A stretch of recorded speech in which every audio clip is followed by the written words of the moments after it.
안녕하세요. 저는 40대 여성 사연자입니다. 어릴 적 저는 부모님이 아닌 친할머니의 손에서 자랐었어요. 부모님이 이혼을 하시면서 저를 키울 생각이 없었던 아버지가 저를 할머니에게 맡기고 가버렸거든요. 원래는 고아원에 보낼 생각이었는지 고아원 입구까지 갔었다가 갑자기 차를 돌려서 할머니에게 가더라고요. 그걸 고마워해야 할진 모르겠지만 어쨌든 그렇게 저는 초등학생 무렵부터 친할머니와 함께 살게 됐습니다. 그리고 그게 제가 저희 할머니를 처음 만난 것이었죠. 아버지라는 사람이 그동안 할머니와 담을 쌓고 지내 거의 연이 끊긴 상태였거든요. 젊었을 적 집을 나간 뒤로 자기 멋대로 살던 아들이 어느 날 갑자기 찾아와 5살 난 손녀딸만 버리고 떠났으니 저희 할머니는 얼마나 황당하셨을까요? 한번 본 적도 없던 손녀를 키우게 되신 할머니는 마음이 많이 심란하셨을 겁니다. 그것도 그럴 수밖에 없는 게 당시 할머니는 저를 키우실 만한 여력이 되지 않으셨거든요. 처음 할머니 집에 갔을 때 제가 본 것은 다 낡고 허름한 슬레이트 지붕에 다 떨어져가는 세간 살림들이었습니다. 제가 그 집에 갔을 당시 이미 고령이셨던 할머니는 생계를 위해 리어카를 끌고 다니며 폐지를 주우며 지내고 계셨어요. 거기에 나라에서 나오는 지원 조금으로 혼자서도 겨우 풀칠하고 지내셨을 텐데 갑자기 입이 늘어나니 답답하셨는지 할머니는 처음엔 저만 보면 한숨을 쉬곤 하셨습니다. 그런 모습에 저는 할머니가 저를 싫어하시는 거라 생각했었죠. 엄마는 떠나버리고 아버지는 버리고 간 애였으니 저 같아도 짐 같겠다 생각했거든요. 하지만 나중에 가서는 할머니가 한숨을 쉬셨던 것이 제가 미워서 그런 것이 아니라 제가 가여워서 그러셨다는 걸 알게 됐습니다.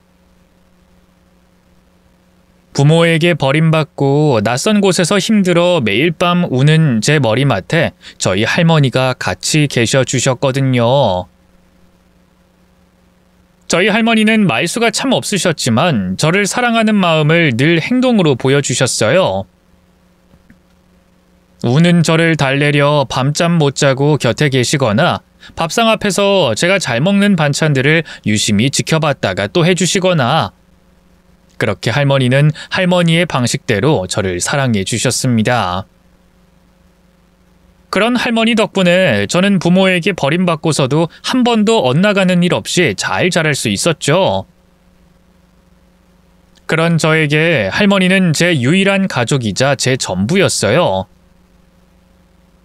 엄마라는 사람은 이혼한 후로 다시는 만난 적이 없었고 아버지 역시 저를 할머니에게 맡긴 뒤 다시는 찾아온 적 없었거든요. 부모라는 인간들이 어쩜 그렇게 무책임한지 그래서 저는 할머니를 유달리 각별하게 생각했습니다. 할머니 역시도 그런 제가 안타까웠는지 어려운 형편 속에서도 어떻게든 저를 챙겨주시려고 노력해 오셨죠. 하지만 그런 할머니 역시 제 곁에 오랫동안 계셔주지는 못하셨습니다. 제가 겨우 18살 나이에 할머니가 노환으로 돌아가시며 저는 다시 혼자가 돼야 했거든요. 심지어 아버지라는 인간은 할머니 장례식에도 찾아오지 않았죠. 아마 가난한 할머니가 남길 유산이 하나도 없다는 걸 알았기 때문일 거예요. 그래서 저는 상주도 없이 공무원 선생님들의 도움으로 겨우 장례를 치를 수 있었습니다. 그렇게 할머니가 돌아가신 뒤 또다시 혼자가 됐던 저는 할머니와 같이 지내던 집을 떠나 시설로 가야만 했습니다. 할머니가 지내시던 집이 나라 땅 위에 세워진 불법 건축물이라 할머니가 돌아가시면 그 집을 비워줘야 했거든요. 게다가 저는 당시 아직 미성년자였기에 누군가의 보호가 필요했고 결국 저는 저 같은 아이들이 모여있는 그룹 홈으로 들어가게 됐습니다. 그렇게 그곳에서 2년 정도를 지내다가 20살이 되자마자 취직을 하며 전 너무나도 일찍 홀로서기를 하게 됐죠. 그리고 저는 정말 아등바등 살아왔습니다. 20살 때부터 한 번 쉬지도 않고 열심히 살던 저는 20대 후반에 남편을 만나게 됐어요. 남편이 먼저 제게 관심을 표현했고 저는 그런 남편이 싫지 않았죠. 할머니가 돌아가신 후로는 늘 외롭고 사람의 관심이 고팠던 저였기에 제게 잘해주는 남편에게 넘어가지 않을 수가 없었어요. 그렇게 저는 저를 행복하게 해주겠다는 남편의 말을 믿고 결혼을 결심했고 시어머니가 반대하는 결혼을 강행하게 됐습니다. 너무나 당연하게도 제가 혼자 자랐다는 이유로 시어머니가 절 무척 싫어하셨거든요. 하지만 남편이 끝까지 설득해 결혼을 할 수 있었던 거죠. 그래도 그때는 남편이 믿음직했고 저는 남편이 끝까지 제 편이 되어줄 거라 생각했습니다. 그런 믿음이 없었다면 저도 바보같이 시댁 가족들이 반대하는 결혼을 하진 않았을 거예요. 하지만 그런 믿음은 너무나 쉽게 깨져버리더라고요. 물론 결혼해서 처음에는 남편이 제 편이었죠. 저는 친정이 없다는 이유로 결혼하자마자 시댁살이를 해야 했는데 그때부터 시어머니 구박이 장난이 아니었거든요. 시어머니 말로는 제가 부모에게 배운 바가 없으니 가르칠 게 많겠다며 일도 다니지 못하게 하고 집에서 살림을 하며 시집살이를 시키셨는데 이 말이 시집살이지 그냥 괴롭힘이나 다름이 없었어요. 새벽같이 깨워서 식구들 일어나는 대로 아침상 차리게 하고 남편 출근하기 전에 매번 양복에 양말까지 다려 입히게 하고 아파트 입구까지 나가서 남편 배웅하고 나면 그때부터 하루 종일 쉬지도 못하고 집안일을 해야 하는 겁니다. 대감집 노비도 아니고 그냥 평범한 가정집에서 할 일이 왜 그렇게 많은지 저는 가정주부임에도 1년 365일 쉬지도 못하고 퇴근도 못하고 계속 일을 해야 했어요. 거기다 시동생이 결혼한 뒤에는 동선의 집안일까지 대신해주며 말 그대로 노예 같은 생활을 해야 했죠. 그게 다 시어머니가 일부러 저를 괴롭히려고 시키셨던 거죠. 그걸 알면서도 저는 참고 시어머니가 시키는 대로 할 수밖에 없었습니다. 그때는 제 자신이 저를 을이라고 생각했으니까요. 애초에 시어머니가 반대하는 결혼으로 억지로 비집고 들어왔으니 제가 그 집 식구가 되려면 그 정도 고생은 해야 하는 거라 생각했던 것 같아요. 지금 생각해보면 참 미련하고 부질없는 짓이라는 걸 알지만 당시에 저는 그렇게라도 그 집 식구가 되고 싶었던 모양입니다. 그래도 한때는 저를 위로하고 달래주는 남편 덕분에 참을만 하다고 생각했는데 그런 생활이 익숙해지다 보니 언젠가부터 남편이 절 귀찮아하는 듯 대하더라고요. 여보, 나 위로 좀 해줘. 나 오늘 너무 힘들었어. 위로는 무슨 위로? 나도 오늘 힘들었어. 당신 무슨 말을 그렇게 해? 당연히 당신도 힘들었겠지. 근데 나도 힘들었는데 위로 좀 해주면 안 돼? 내가 이 집에서 기댈 사람은 당신밖에 없는 거 알잖아. 오늘도 내가 하루 종일 얼마나 고생했는데. 당신 퇴근하고 오기만 기다린 내 생각은 왜 못 해줘? 아이 진짜 왜 이렇게 찡찡거려? 내가 회사에서 얼마나 시달리는 줄 알아? 근데 돌아와서 쉬지도 못하고 당신 찡찡거리는 소리나 듣고 있어야 해? 넌 어떻게 맨날 그렇게 힘들다고만 하냐? 여보, 왜 화를 내고 그래? 너 같으면 화 안 나게 생겼냐? 하루 이틀도 아니고 이게 몇 번이야 대체? 그렇게 힘들면 다 때려치우던가. 뭐 나보고 어떻게 하라는 거야? 어떻게 하라는 게 아니고 그냥 위로해달라는 거잖아. 그게 그렇게 힘들어? 언제는 당신만 믿으라며. 당신이 평생 내 편 들어주겠다고 당신만 따라오라 그랬잖아. 그래서 반대하는 결혼이었지만 당신 하나 믿고 결혼한 건데 당신 요즘 정말 너무한다. 내가 매번 투정 부리는 것도 아니고 어머니가 나한테 어떻게 하시는지 뻔히 알면서도 그런 말 할 수 있어? 엄마가 뭐? 그렇다고 엄마가 널 잡아먹기라도 했냐? 그냥 시집살이 좀 당하는 것 가지고 제발 유난 좀 떨지 마. 세상에 며느리가 너 하나야? 너 말고도 며느리 많어. 근데 그 여자들 다 너처럼 이러는 줄 알아? 하여간에 부모 없이 커서 그런가 애가 참을성이 너무 없어. 가만 보면 우리 엄마가 너무한 게 아니라 당신 잘못이 더 큰 것 같아. 그러게 좀 알아서 착착 마음에 들게 할 수 없어? 이 집에 같이 산 지가 몇 년인데 아직도 우리 엄마 마음 한 번 얻질 못하고 그러고 사냐? 이래서 집에 여자가 잘 들어와야 하는 건데 당신 때문에 괜히 나까지 고생이야. 내가 이 고생을 하고 사는 게 다 누구 때문인데 남편은 무책임하게도 시집살이를 당하는 게 제 탓이라며 저를 구박하고 있었습니다. 언제는 자기가 시어머니도 막아주고 다 책임지겠다고 하더니 그런 남편의 약속은 몇 년을 가지 못했어요. 결국 제 마음을 몰라주는 남편과도 점점 멀어지게 됐고 저는 그 집에서 왕따가 돼갔습니다. 거기다 1년 뒤 들어온 동서는 제가 고졸에 고아라며 절 무시하기 일쑤였죠. 애초에 시어머니가 절 무시하니 누가 저를 존중해 주겠냐만 얄미운 동서는 시어머니와 짝짝꿍이 되어 저를 같이 무시하더라고요. 그렇게 남편의 무관심과 가족들의 괄시에도 가정을 지켜보겠다는 일념 하나로 버티며 살았는데 그런 제 노력을 이번에도 남편이 물거품으로 만들어버리고 말았습니다. 언젠가부터 남편이 저한테 소홀해졌다는 걸 느껴왔지만 저는 그게 당연한 수순인 줄만 알았어요. 언제까지고 신혼부부 같을 수는 없을 테니 남편이 그러는 것도 무리가 아닐 거라고 생각했죠. 하지만 어느 순간부터 남편이 자꾸만 수상한 행동을 하는 겁니다.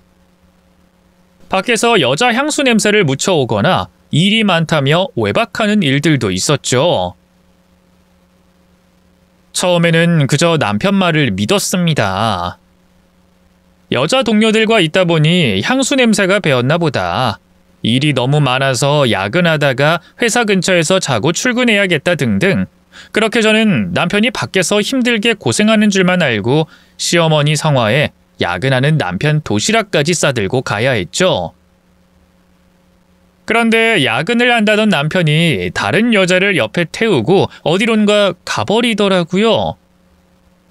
그렇게 저는 남편의 외도 정황을 알아차리게 됐고 화가 나서 단번에 남편에게 따져 물었습니다. 그렇게 하면 저는 남편이 미안하다고 잘못했다고 제게 싹싹 빌고 용서를 구할 줄 알았거든요. 하지만 남편은 도리어 적반하장으로 나오더라고요. 바람은 무슨 바람이야? 증거 있어? 증거 있냐고?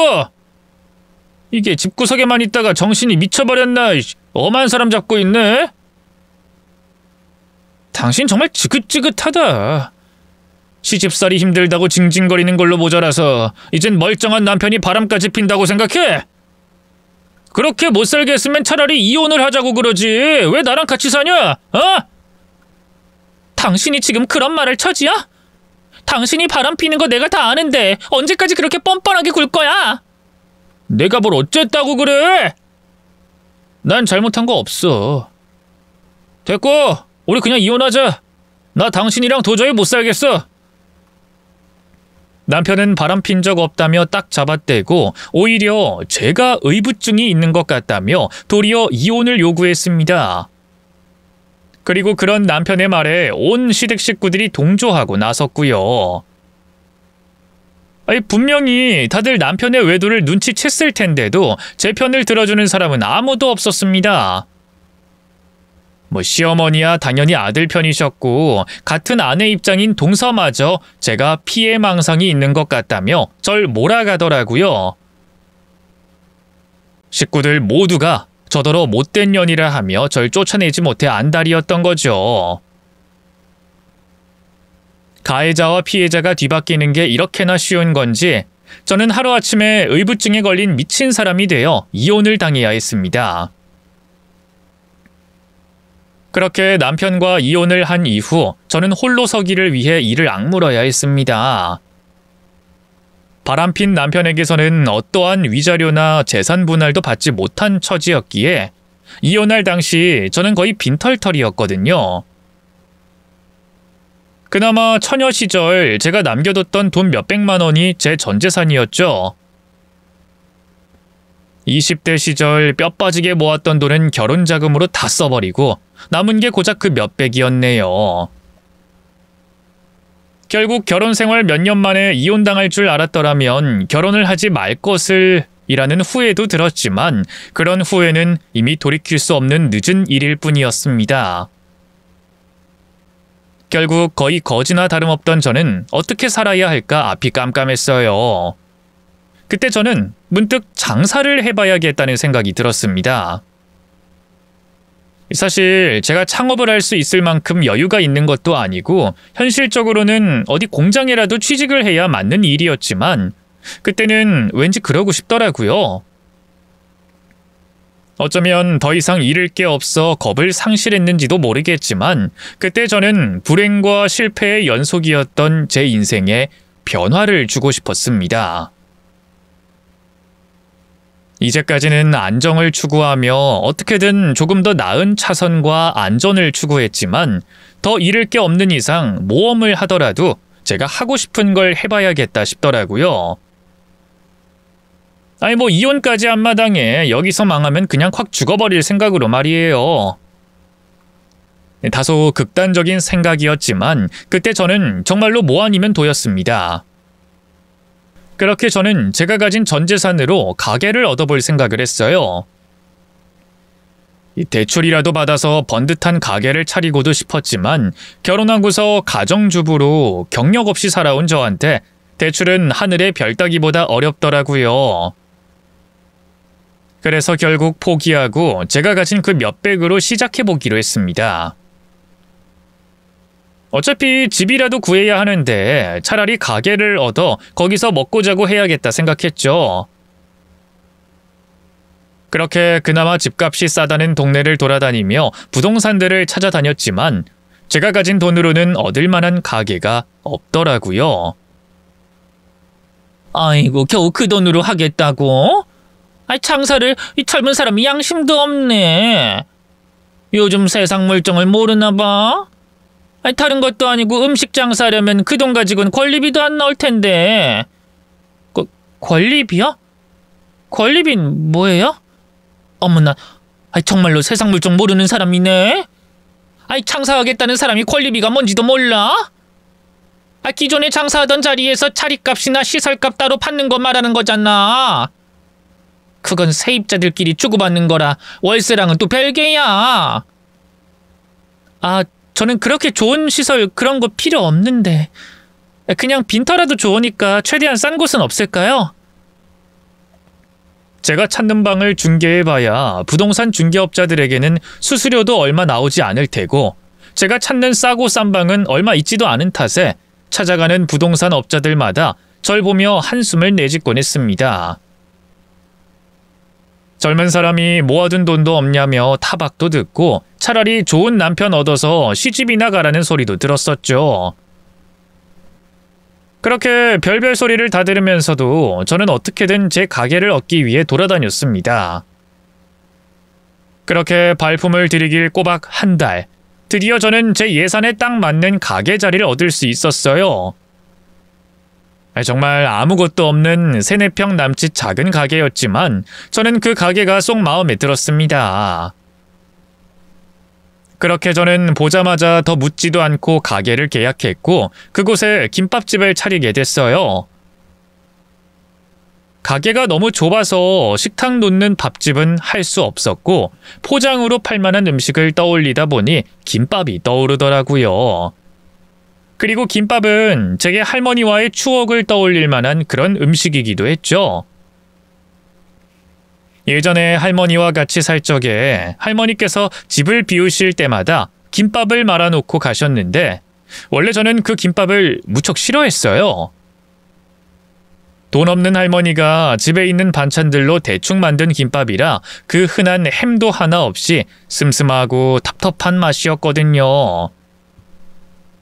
그래서 어릴 적엔 먹기 싫다고 불평도 하고 싫어했었는데 문득 나이가 들고 보니 할머니가 말아주셨던 그 김밥 맛이 자꾸 떠오르더라고요.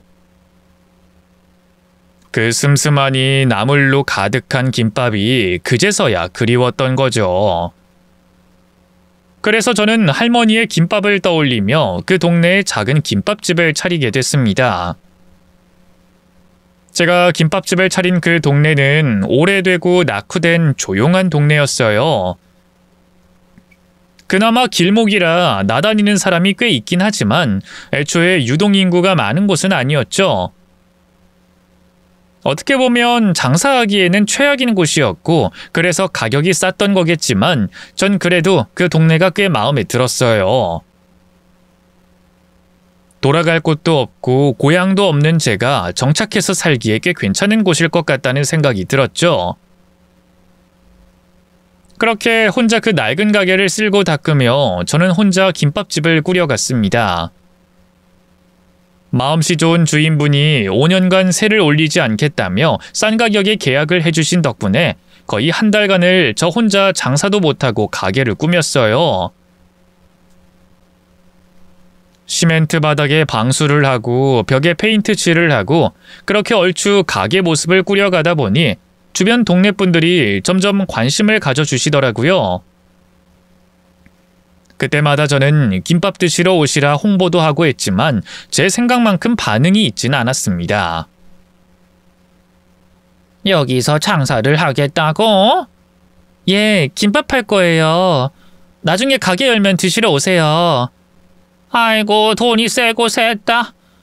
김밥 그거야 집에서 훌훌 말면 되는 거지. 누가 그걸 돈 주고 사 먹어?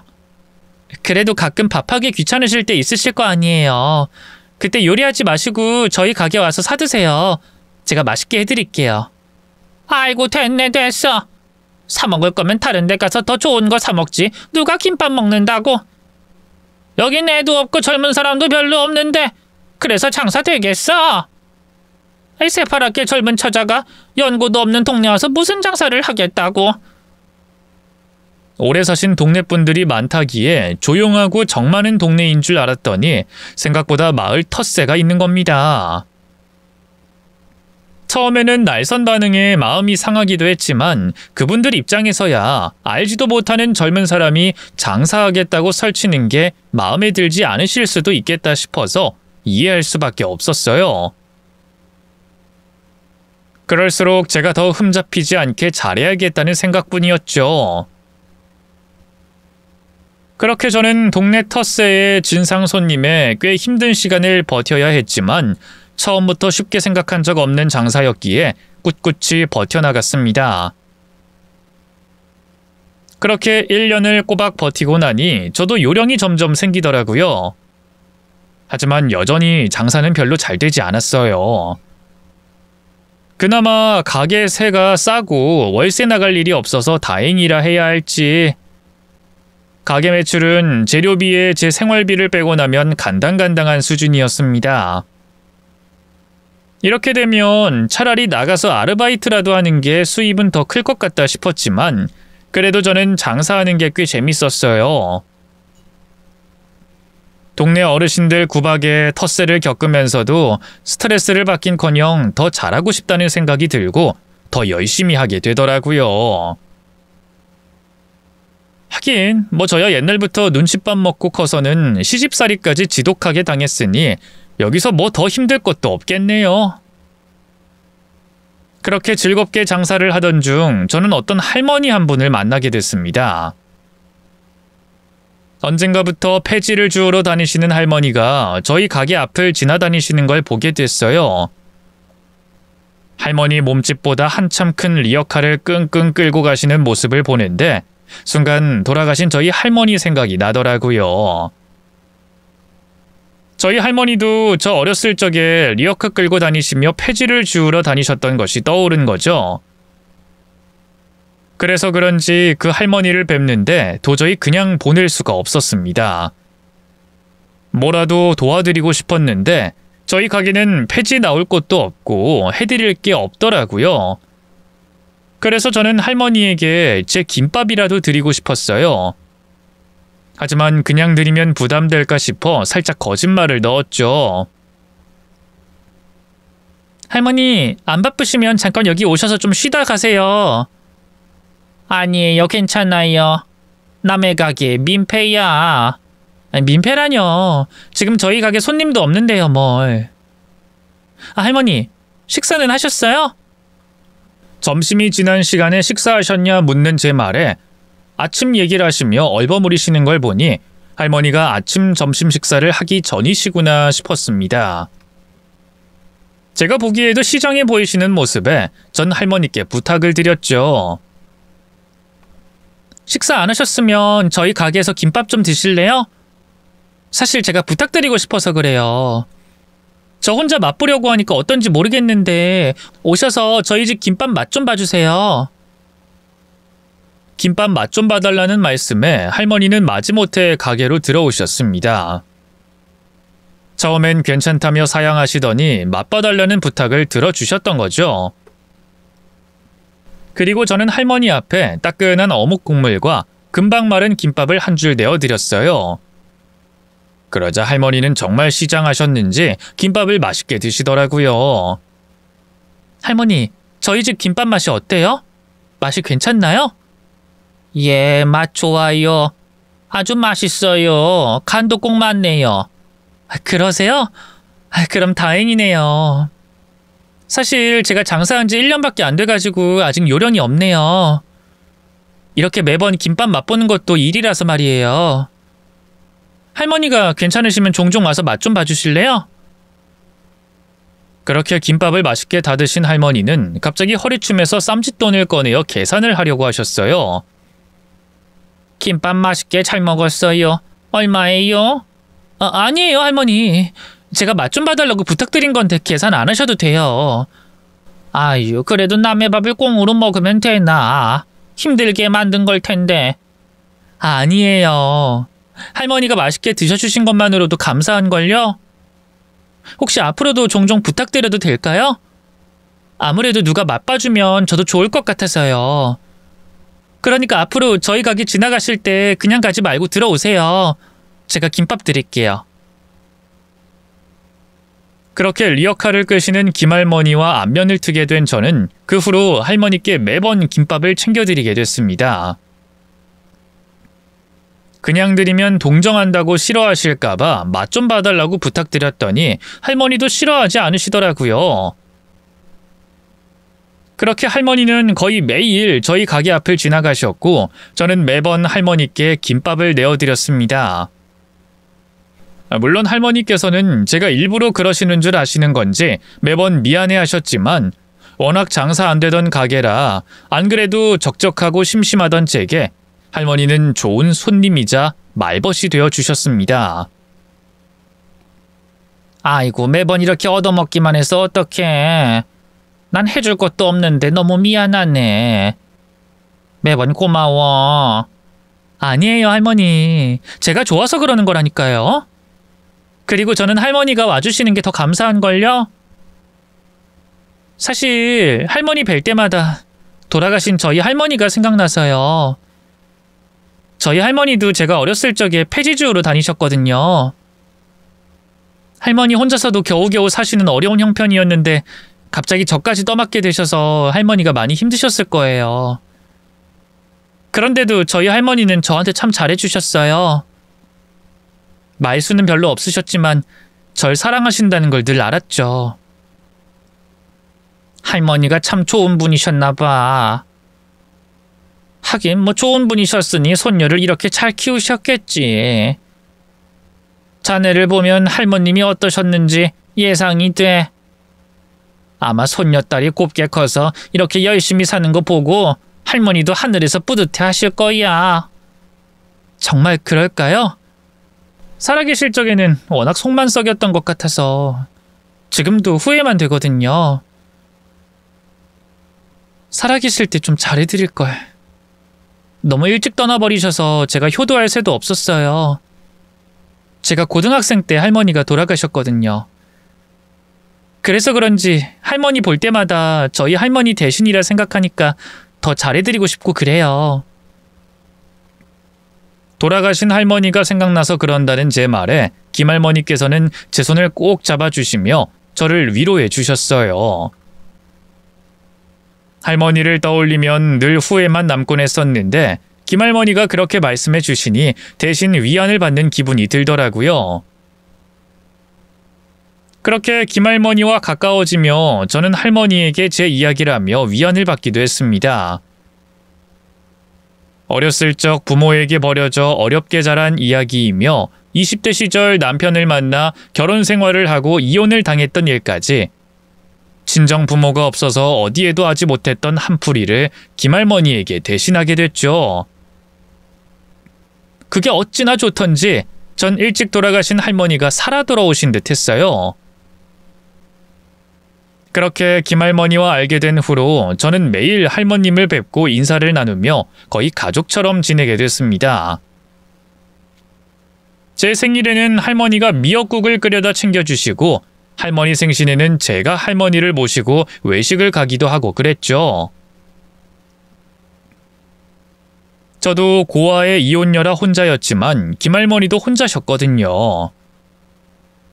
전에 듣기로는 젊어서 결혼을 하신 적이 있으시다고 들었는데 안타깝게도 자식은 없으신 모양이었어요. 궁금해서 자식 얘기를 물었던 적이 있는데 할머니가 자기는 자식 복이 없었다고 하시더라고요. 그 말이 연이 끊겼다는 건지 원래부터 없는 건진 모르겠지만 어쨌든 김할머니도 저처럼 외톨이였습니다. 그래서 서로 외로웠던 저희가 더 잘 맞았는지도 모르겠네요. 그렇게 제가 그 동네에서 김밥집을 한 지도 언 10년이 흘렀고 저와 김할머니의 관계도 10년이나 이어지게 됐어요. 10년. 강산이 변한다고?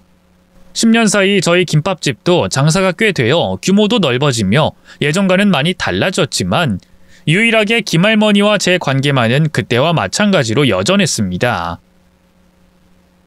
저희는 여전히 웃으며 친구처럼 알고 지냈고 저는 여전히 할머니에게 돈을 받지 않고 김밥을 챙겨드리고 있었죠. 그런데 어느 날부터 김할머니가 보이지 않으시기 시작했어요. 요즘 김할머니가 안 보이시네요? 혹시 할머니 소식 아세요? 글쎄, 그러고 보니 나도 못 본 지 꽤 된 것 같은데 왜 안 나오지? 비가 오나 눈이 오나 리어카 끌던 양반인데 어디가 아픈가? 진짜 어디 편찮으신 건가? 그렇게 걱정되면 집이라도 한번 가보지 그래. 집이요? 김할머니 집이 어딘지 아세요? 아니, 난 모르지. 그 할머니가 자기 얘기를 통해야 말이지. 그냥 동네에 다니는 것만 알았는데 그래도 자네는 둘이 친했으니까 집이 어딘지 아는 줄 알았지. 뭐야? 그렇게 가깝게 지냈으면서 여태 집도 몰랐어? 할머니가 집에 데려다 주신 적이 없으셔서요. 저희 집은 어딘지 아시는데. 그러고 보니 저는 10년간 김할머니를 알고 지냈으면서도 할머니 댁이 어딘진 알지 못했네요. 매번 저희 가게에서 만나고 길에서만 보다 보니까 할머니 집에 갈 일이 없었거든요.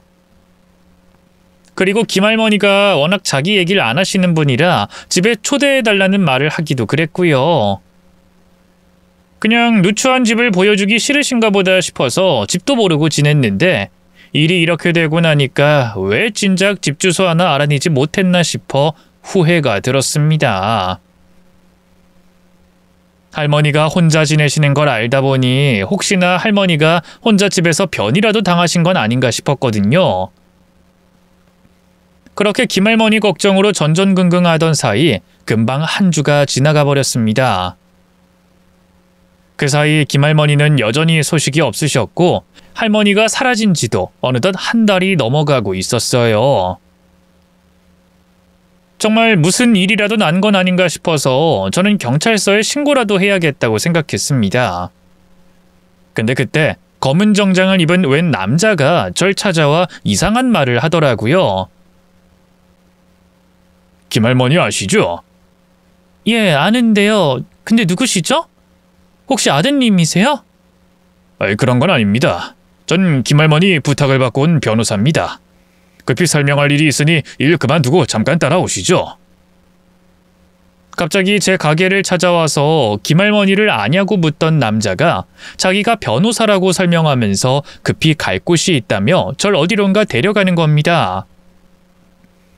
그냥 다짜고짜 왔으면 사기꾼인 줄 알고 안 따라갔을 텐데 김할머니를 알고 있다고 하니 믿게 되더라고요. 하지만 저는 무슨 일인지 영문도 모른 채 김할머니 대신 왔다는 그 변호사를 따라 나서게 됐죠. 그렇게 그 남자를 따라갔더니 웬 납골당에 도착하게 됐습니다. 그리고 저는 경악할 광경에 깜짝 놀랄 수밖에 없었어요. 할머니가 왜 여기에... 변호사가 데려간 납골당 안치실의 주인은 다름 아닌 김할머니셨습니다. 어디 가셨길래 소식이 없으신가 싶어 잠깐이나마 안 좋은 생각을 했었지만 설마 그 생각이 현실이 될 줄은 몰랐어요. 정정하셨던 김할머니의 사망 소식에 저는 경악할 수밖에 없었습니다. 대체 그 한 달 짧은 사이에 무슨 일이 있었던 건가 싶더라고요. 할머니, 이렇게 가시면 어떡해요? 할머니마저 떠나시면 저더러 어떻게 살라고 이렇게 떠나셨어요? 그렇게 입을 틀어막고 오열하는 저를 한참 기다려주던 변호사님은 제가 진정한 뒤에야 제게 상황 설명을 해주셨습니다. 많이 놀라셨죠? 죄송합니다. 오면서 설명을 해드리는 것보단 직접 할머니를 뵙고 말씀드리는 게 나을 것 같아서요. 이게 다 무슨 일이죠? 정말로 김할머니가 돌아가신 건가요? 아니, 분명 제가 한 달 전에도 할머니를 뵀어요. 그때까지만 해도 정정하시던 분이 갑자기 왜... 할머님이 김윤희 씨 앞에서는 정말로 티를 내지 않으신 모양이네요. 근데 사실 김할머니께서 그리 건강하신 상태는 아니셨습니다. 사실 작년부터 몸이 많이 쇠약해지셨거든요. 이미 나이가 많으시기도 하시고요. 그래서 할머님께서는 자신이 언젠가 떠나실 날을 기약해 준비를 해두고 계셨습니다. 변호사님이 말하기로 할머니는 근래 들어 자신에게 시간이 많이 남지 않았다는 것을 느끼고 계셨다고 했습니다. 나이가 들어갈 때가 다가오면 느껴진다고 하더니 할머니 역시 그걸 느끼셨나 보더라고요. 그리고 그보다 한참 전에 할머니는 자신의 죽음을 위해 대비를 하고 계셨다고 했어요. 자식도 없고 가족도 없으신 분이라 자신의 마지막이 어떻게 될까 걱정되어 이미 장례 방법이며 제가 본 납골당 자리까지 전부 결정을 해두고 계셨던 거죠. 그리고 할머님의 사망 소식에 대리인이었던 변호사님이 할머니의 유언대로 처리를 했던 겁니다. 김할머니께서는 마땅한 장례식 없이 조용히 떠나기를 바라셨습니다. 아마 가족이 없어서 올 사람이 없을 거라고 생각하셔서 그러셨는지 모르겠지만 할머님이 안치될 납골당 위치까지 알리길 원하지 않으셨어요. 그래서 이 납골당을 아시는 분은 김민우 씨와 대리인인 저밖에 없습니다. 저를 빼면 김민우님이 유일하다고 봐야겠죠. 그렇게 할머님의 유언대로 사망 이후에 곧바로 이곳 납골당으로 모시게 됐고 할머님의 유언 정리를 하고서야 김민우 씨를 이곳으로 모시게 된 겁니다. 할머니가 저한테만 납골당을 알려주셨다고요? 왜죠? 할머님께 가족분이나 다른 자식분이 없으시다는 건 알고 계시죠? 예, 그렇게 알고 있긴 했는데... 사실 할머니께는 자식분이 있으셨는데 일찍이 떠나보내셨다고 하시더라고요. 그 후로 쭉 혼자 살아오셨고요. 그런 할머니에게 김인희 씨가 남다른 존재였던 모양입니다. 제게 말씀하시기로는 자신의 손녀 같은 분이라고 하시더군요. 김윤희 씨도 김할머니를 깊게 생각하고 있었다고 하셨고요. 그래서 김할머니는 자신이 떠나시고 남게 될 유산을 김인희 씨가 받길 원하셨습니다. 김윤희 씨를 자신의 가족처럼 생각하신 거죠. 할머니가 제게 유산을 남기셨다고요? 변호사님은 할머님이 제게 유산을 남겼다며 제가 그 유산 상속을 받기 위해 같이 사무실로 가야 한다고 말했습니다. 김할머니가 저를 손녀처럼 생각하고 계셨다는 말에 감동을 받으면서도 정말로 제게 유산을 남기셨다는 말에는 놀랄 수밖에 없었습니다. 저 역시 김할머니를 친할머니처럼 생각하며 따르긴 했지만 그렇다고 제가 달리 잘해드린 것도 없는데 어떻게 유산까지 남기셨을까 싶었거든요.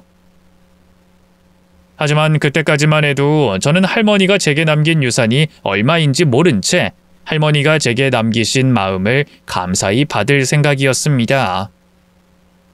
그런데 놀랍게도 김할머니가 제 앞으로 남기신 재산이 무려 30억 돈이었던 겁니다. 예? 뭐라고요? 할머니가 제게 얼마를 남기셨다고요? 세금과 회계사 처리 비용을 제외한 금액이 29억 8천 정도 됩니다. 이 돈이 김인희 씨가 상속받을 돈이죠. 그러니까 지금 김할머니가 그만큼 부자셨다는 거예요? 아니, 뭔가 잘못 알고 계신 거 아니에요? 김할머니는 한겨울에도 리어카 끌고 다니시면서 폐지 줍고 다니셨던 분이신데 그런 분이 50억이나 가지고 계셨다니 말이 안 되잖아요. 할머니가 평소에도 얼마나 알뜰살뜰 사셨는데요. 제가 듣기로는 원래 그 돈이 아드님 앞으로 나온 사망보험금이었다고 들었습니다. 물론 그 돈이 30억은 아니었죠. 수십 년 전 할머님의 아드님께서 불의의 사고를 당하시고 할머니께서 몇 억의 사망보험금을 받게 되셨는데 그 돈을 차마 쓰지 못하시겠다 싶어서 아드님이 묻히신 선산 주변의 땅을 사두셨답니다. 나중에 할머님께서도 거기 묻힐 예정이셨죠. 근데 십수년 전에 그 땅에 고속도로가 들어서게 되면서 땅값이 오르게 됐던 겁니다. 그때 아드님 무덤을 이장해서 지금 할머니 납골당 옆에 안치되셨고요. 안타깝지만 그렇게 해서 할머님 재산이 30억이 될 수 있었던 거죠. 자식 얘기를 너무도 하지 않으셨던 할머니에게는 그런 가슴 아픈 사연이 있었던 겁니다. 갑작스러운 사고로 아드님을 떠나보내고 당시로도 큰 돈을 보상금으로 받으셨지만 부모가 되어 아들의 목숨값을 어떻게 쓸 수 있으셨겠어요. 그 돈을 쓸 마음이 없었던 할머니께서는 아들이 죽어서라도 편히 지내길 바라며 아드님 무덤 땅을 사셨는데 거기 하필이면 고속도로가 뚫리게 되면서 국가의 땅을 팔아야만 하셨답니다. 물론 그 동네 땅값이 훌쩍 오른 바람에 10배가 넘는 땅값을 받으셨지만 그럼에도 할머니는 돌아가실 때까지 그 돈을 한 푼도 쓰지 못하셨어요. 자식이 죽어서야 받은 돈은 도저히 쓰지 못하셨기에 할머니께서는 그 많은 돈을 통장에 넣어두시고도 비가 오나 눈이 오나 폐지를 주우셨던 거겠죠. 그런 할머니의 사연을 알고 나니 너무나 가슴이 아팠습니다. 자식 보낸 부모는 부르는 말도 없다고 하는데 김할머니가 평생을 어떤 심정으로 사셨을지 저는 헤아릴 수가 없었습니다. 그리고 그렇게 아들 생각에 한 푼도 쓸 수 없었던 그 돈을 제게 남기셨다는 게 도저히 믿어지지 않았어요. 제게 남다른 정을 느끼셨다고 하더라도 생판 남인 저한테 그렇게나 큰 돈을 주실 수 있나 싶었거든요. 원래는 재단에 기부할 생각이셨던 것 같은데 김인희 씨를 만나고서 생각이 바뀌셨던 모양입니다. 그래서 몇 년 전에 절 찾아오셔서 유서를 작성해두고 가셨던 거죠. 근데 제가 정말 이 돈을 받아도 되는 건가요? 저는 할머니가 유산을 남기셨다고 하길래 몇백만 원 정도일 거라 생각하고 따라온 건데 이렇게 큰 돈을 얻게 될 건 상상도 못했어요. 물론 할머니가 저를 그렇게까지 생각해 주셨다는 건 감사하지만 저는 한 것도 없고 정말 할머니 핏줄도 아닌데 제가 이 돈을 어떻게 받겠어요. 그래도 할머니께서는 김인희 씨가 돈을 받으시길 원하실 겁니다.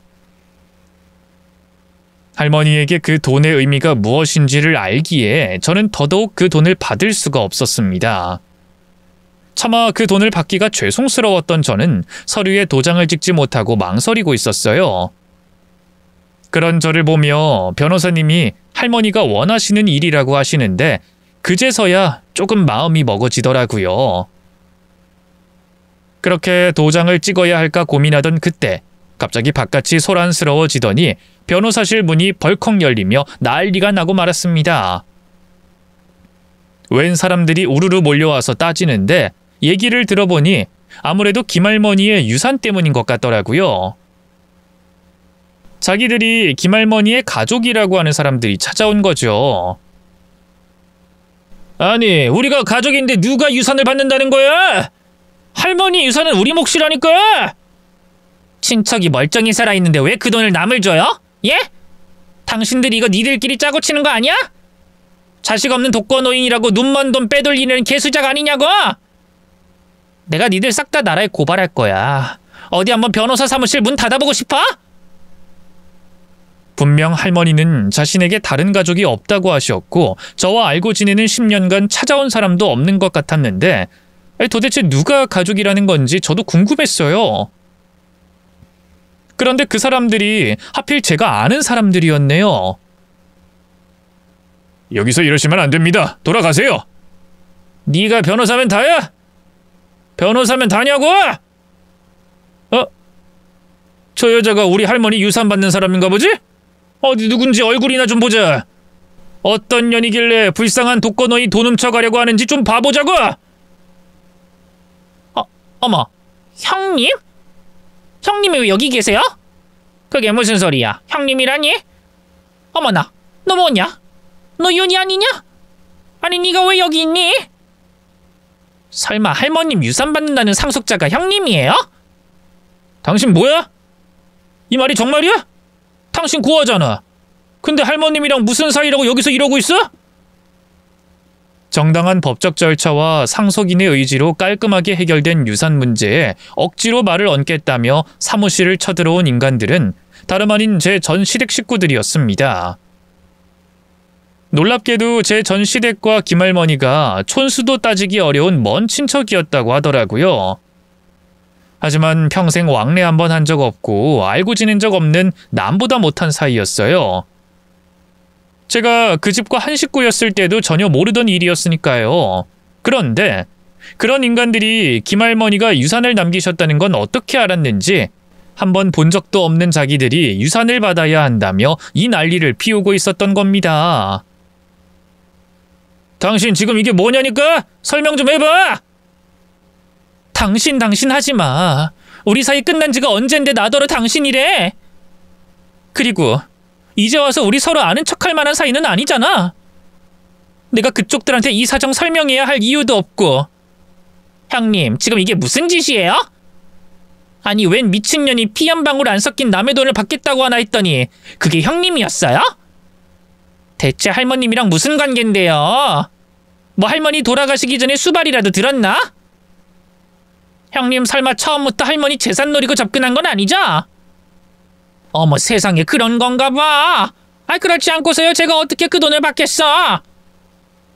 다들 저와 김할머니 사이를 궁금해하며 제가 할머니의 재산을 노리고 접근했을 거라 생각하는 듯 했습니다. 뭐 눈엔 뭐만 보인다고 그러더니 자기들이 그런 생각을 하고 있으니까 남들도 다 그럴 거라 생각하는 거겠죠. 돌아가신 분에 대해서는 아무것도 모르는 것들이 망자 앞에서 함부로 떠드는 꼬락서니가 정말 역겹고 추했습니다. 제 예전 시댁에 대해서야 좋은 말이 나올 건 하나도 없었지만 이 정도로 최악인지 오랜만에 다시 깨닫게 됐네요. 그 꼴을 보고 있자니 제가 그때라도 이혼을 하고 그 집에서 나온 게 다행이구나 싶을 정도였어요. 뭐 눈엔 뭐만 보인다고 그러더니 당신들이 남의 돈에 욕심내니까 남들도 다 그럴 거라 생각하나 보지? 나랑 할머니 사이 함부로 말하지 마. 당신들이 뭐라고 김할머니에 대해서 떠들어? 당신들 할머니 살아생전에 만나보긴 했어? 내가 그 집 며느리로 있을 적에도 한 번 들어본 적 없던 분인데 어쩌다 할머니 소식 알게 돼서 유산이 탐이 났던 모양인데 당신들 그거 진짜 과한 욕심이야. 뭐라고? 야, 네가 뭘 안다고 떠들기를?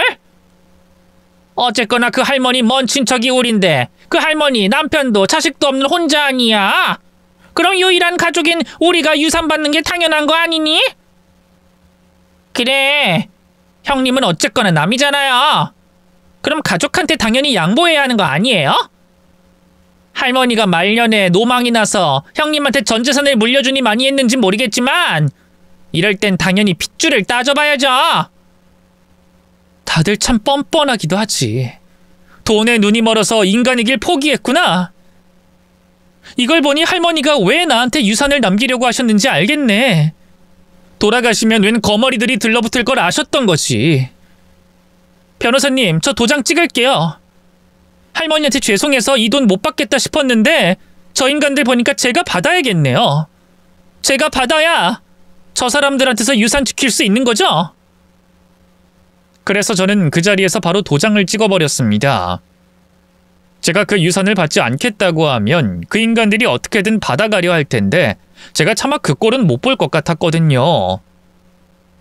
그래서 제가 그 돈을 받아서 쓰던 기부를 하던 제 손에서 해결해야겠다 싶었어요. 어쩌면 할머니가 바라시는 게 그런 거구나 싶었거든요. 그렇게 제가 서류에 도장을 찍고 상속이 정리되자 그 꼴을 지켜보던 전 시댁 식구들은 눈을 뒤집어 까며 발악을 하고 고성을 질러댔습니다. 저더러 죽이니 살리니 하며 난리를 치는데 그런 소동은 경찰들이 도착해서야 겨우 멈출 수 있었죠. 당신들은 절대로 할머니 돈에 손댈 수 없어. 당신들 손에 저 돈이 들어가느니 내가 먹고 죽고 말지. 그러니까 앞으로 다시는 할머니 돈에 욕심부릴 생각하지 마. 그때는 내가 정말 모든 걸 다 동원해서 당신들 가만히 두지 않을 테니까. 나 이제 돈 많은 거 알지?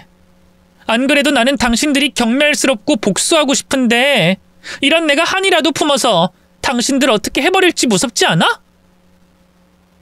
그러니까 그 비로한 목숨이라도 계속 부지하고 살고 싶으면 앞으로 남의 것에 욕심 부리지 말고 조용히 사는 게 좋을 거야. 내 말 진심이니까 꼭 새겨 듣도록 해. 저는 그렇게 제 예전 시댁 식구들에게 마지막 협박을 던지며 변호사 사무실을 빠져나왔습니다. 결국 저는 할머니의 유산을 상속받게 됐고 그 과정에서 재단을 만들게 됐어요.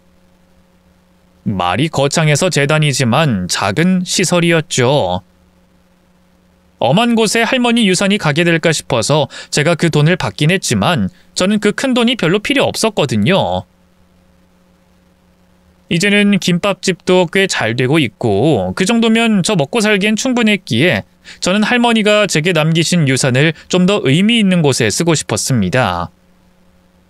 그래서 그 돈으로 작은 재단을 만들어서 저나 할머니 같은 분들을 돕기로 했어요.